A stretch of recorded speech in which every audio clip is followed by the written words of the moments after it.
ایل من سبز بلندای درختان بلود، پچ پچ چشمه و نجوای درختان بلود. آخرین نسل به جا مانده مردان زمخت، روح خوابیده و پاییزی این دره لخت.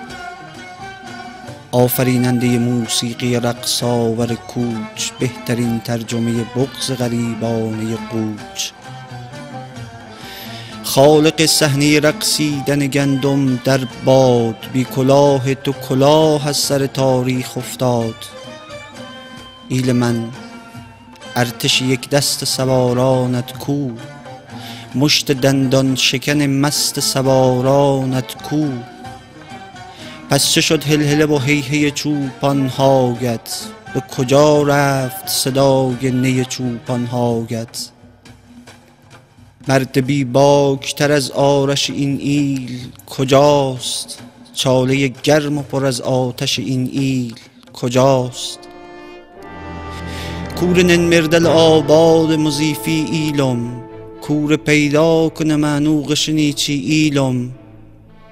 کون او مردل خوبی که زناره بحثن، این شخصن میکلیزین و قطاره بحثن.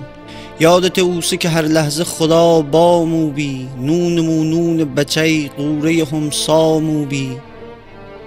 تیکه نونی با بی صفتی نی خردیم، بی یکی دون یک گلوب آب پتی نی خردیم. ریونم برف زمحسون بی و سردم نی بی، آسمون هم سپر غیشه بردم نی بی. من سینه هممو مهر و وفا بیوسو، رزق روزی همه من دست خدا بیوسو.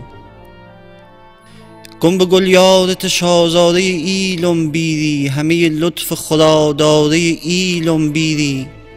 کلکی ایزیدی و دستمال تبالایی را، بوی میخک و پل زال تبالایی را. دست شوسی گردن خال تبالایی را، تا دمرزنگ تیه کال تبالایی را. این شخصی من بال قشنی چی مردی، بال مینات به دوی خینی صافی کردی. ایس داغ ما و دنیای ما پیرت کردن، بین مشتی در و دیوار اسیرت کردن.